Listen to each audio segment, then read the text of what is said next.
Thank you for joining us on the stream. I'm streaming anchor Brad Edwards, joined now by CBS travel editor Peter Greenberg. Peter, one of the headlines is why Southwest is melting down. Let's talk about the chaos of the past couple of days. Why are they melting down? Well, it's not just the weather. Obviously, the weather was a contributing factor. It may have been a catalyst, but the real underlying problems at Southwest, by their own admission, is their communications technology is very much outdated. They had no real way of effectively communicating with their pilots, with their cabin crew, their flight attendants. In some cases, they didn't even know where their planes were. So it's not just about being unable to communicate with their passengers. If they don't know where their planes are, and they don't know how to get their pilots and their flight crews to those planes, they're not going anywhere. And to give you an idea of how bad it was, yesterday alone, every single arrival into Dallas Love Field, that's the airport where Southwest is based, showed canceled. That's how widespread this problem is. That's remarkable. More than 90% so far of the flights canceled today are Southwest flights. That's thousands of them.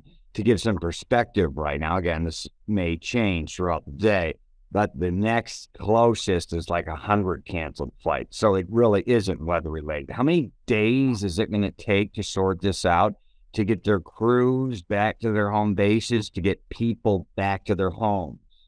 In other flight irregularity situations where you basically shut down an operation for 12 hours, it takes about 36 hours for every 12 hours that you're down to reunite your flight crews with the planes, to get the planes back in sequence and back on schedule. That may explain why Southwest is telling so many of its stranded passengers today that the earliest they can rebook them is Saturday or Sunday. That is where they're at. That's stunning. Chief Executive Bob Jordan said this is the largest scale event that he has ever seen. How would you qualify it? Well, relative to Southwest history, I'd have to agree with him. Of all the airlines that could melt down, I was really surprised it would be Southwest, because think about this. They only fly one kind of equipment. They're known for getting their planes in and out in 20 to 25 minutes. They cross-train their staff. That means the guy who does your bag can also push the plane out. I mean, they do a great job of turning their planes around, except when what happens? Their communication system breaks down. And that's what happened here on a system-wide basis. So yes, it's a pretty large event. The Department of Transportation called Southwest's rate of cancellations disproportionate and unacceptable, and said it would examine whether the cancellations were controllable and whether they were complying with its customer service plan. When the Department of Transportation says they might do an inquiry, an inquest into what happened, that's got to be bad news. Well, it's going to be bad news, and I'll tell you why. Because under the rules, if it's a weather-related issue beyond the airline's control, they're sort of off the hook. But this is not the situation here, because the weather was part A. Part B was how the airline responded in terms of its operations, and they clearly fell apart by their own admission. So they can't really hide behind the weather here.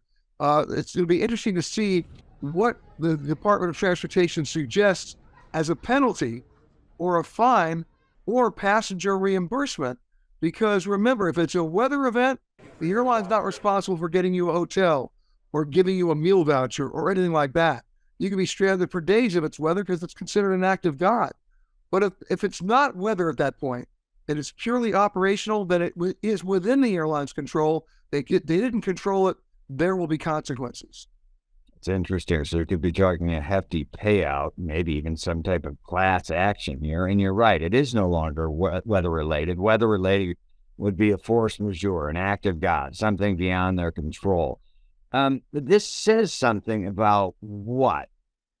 Bigger picture, how antiquated their system is. It also has to tell someone, I mean, what if someone wants to do something nefarious? It would seem like, is Southwest more susceptible to something like this? I mean, this is stranded thousands and thousands and thousands and thousands of people for potentially a week. Well, believe it or not, the opposite may be true. The more sophisticated the computer system, the more vulnerable they are if somebody can get in. Southwest was not using new age technology. They were using people on phones. And that's where the system sort of fell apart. So it's a staffing issue. Now, they're going to fix their technology, but fixing the technology without ramping up the number of people working it is another recipe for disaster. So we're going to have to see what they do. But bottom line right now is we've seen where systems fell apart without weather. We saw it once at Continental. We saw it once at United. And that's when you're dealing with 30 and 40% cancellations. This is bigger than that. And then, of course, compounded by the weather. The other real problem is that an airline like Southwest does not have what we call an interline agreement with other carriers. So they can't take your airline ticket and endorse it over to another carrier. They don't have those agreements. Now, United has them with many airlines. American and Delta has them, but Southwest has never had them. So if you're not flying on a Southwest ticket on Southwest, you're not flying. So a lot of passengers were forced, if they could find space on another carrier, of buying a one-way ticket on that carrier at a very much higher price because it was last minute and it was holiday. The question is, do they get reimbursed for that? That remains to be seen. Yeah, it is interesting. I mean, and Southwest often operates, these airports are often islands, like at Chicago's Midway Airport. It is a Southwest airport. Absolutely. Field into there recently. I don't know if that's solely Southwest, but I believe it may be a Southwest too. Let's talk about the baggage mess here. Post 9/11, I mean, really, the rule of the game was if a passenger brings a bag and that bag gets on a plane, that passenger travels with that bag or neither go. Passenger doesn't go, the bag gets off. So how do we have this whole baggage mess? It's like breaking the rules of airline safety when it comes to terrorism. Well, this rule has been basically ignored on domestic flights for the last 20 years. The rule was, as you suggested, that you had to have positive bag matching with passengers or the plane didn't depart.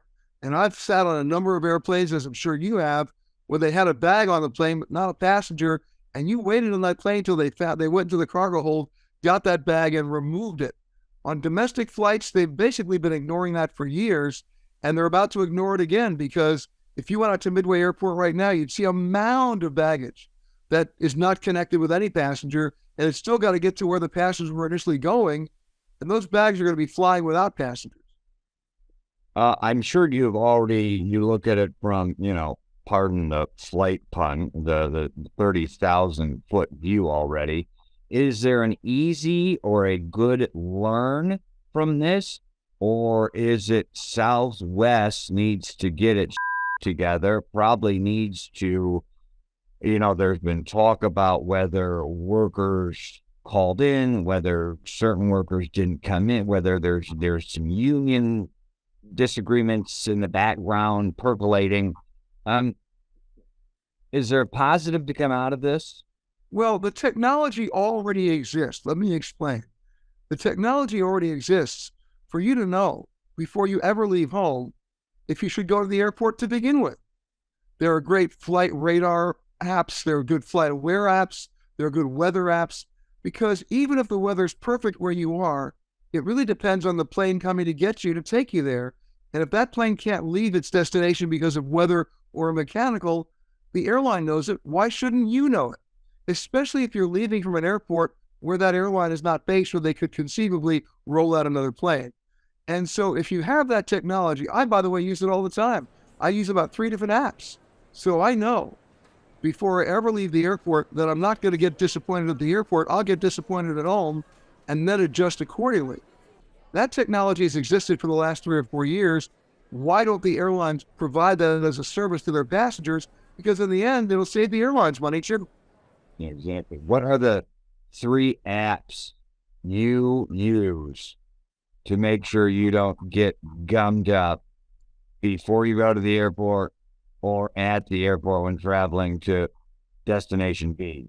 Well, there's the weather radar. There's a weather app called Dark Skies. Then there's one called Flight Radar 24. And the one that we're using a lot now is Flight Aware. Because Flight Aware identifies the actual aircraft by tail number and where it's going. And if you have that information, you have a pretty good idea of whether or not you're going to go. Yeah, it's a pretty good trifecta too. And I always be mindful of the radar. Rate this in the realm of debacles. Of course, we know that Southwest had a pretty big debacle a couple of years ago. Also had to do with failures of systems. I mean, today you look at Southwest. I mean, their stock is down 6%. And it's nearing a 52-week low. So this has some real ripples here. Have you ever seen one worse than this? Oh, sure. I've seen Heathrow Airport last summer. I mean, you wouldn't want to go near it. I mean, the situation was so bad that Delta Airlines at one point filled an entire A330 with thousands of bags that they didn't know where they were supposed to go and flew them to Detroit. Not because the bags were supposed to go to Detroit, but because Delta had staff there that could figure it all out. They had nobody to work for them at Heathrow. Here's the irony. 25% of those bags were supposed to be in Heathrow, so they flew for nothing. The bottom line here is this. Southwest, at least in my history, has been a very dependable airline. They only fly one kind of equipment. Their pilots train on one kind of equipment. Their spare parts inventory is for one kind of equipment. They cross-train their ground staff. They can turn planes around very quickly. I mean, for me, I've come to depend on them. This is an example of where everything goes wrong at the same time, based on antiquated technology and the lack of a number of people that have important conversations with their crews and the people who have to support the planes. And that becomes an exponentially bad situation, as we're seeing right now. The other thing that's come out of this is, if you were thinking of watching planes, trains, and automobiles as your holiday reading or you're watching, you don't have to, because you've already been in the movie. That's a good take there. And a question for you. You said in part it is the antiquated technology that makes them less prone to something nefarious happening. A la, they're making phone calls to each other. A la, that's why you want punch ballots versus electronic things during elections, because they're less, or rather more, tamper-proof. So what do they need to do to up their technology? Is there a quick... If they could actually stay with the old technology, just employ more people. That's number one. Number two, obviously, you want to get algorithms in their computer system that give them an opportunity to project demand, anticipate problems, react faster, and give them options. But if you're looking at pilots standing at the airport at Midway who can't even get in touch with their own operations folks to let them know where they're supposed to go and what plane they're supposed to be on, hey, this is from the 1940s. Or like you're saying, people who left their homes in Chicago going to the airport because it said their flight was going to go when they knew full well the air carrier gave that they weren't going to go. Listen, the last thing you should ever do, and I've been talking about this for 25 years, is ever depend on the departure board. What the departure board is telling you is that the plane is scheduled to leave on time or scheduled to arrive on time. I got news. The Titanic was scheduled to arrive on time, but I'm not looking at the board to find that out either. You need to be able to identify the aircraft number that's assigned to your flight and where is that plane. That will then determine whether you're going to get on the phone and rebook or whether you're going to leave for the airport to begin with. Great advice there. Thank you to our friend of the stream, CBS Travel Editor Peter Greenberg. We appreciate your insight. Thank you for joining us. I'm Brad Edwards. Now back to the stream.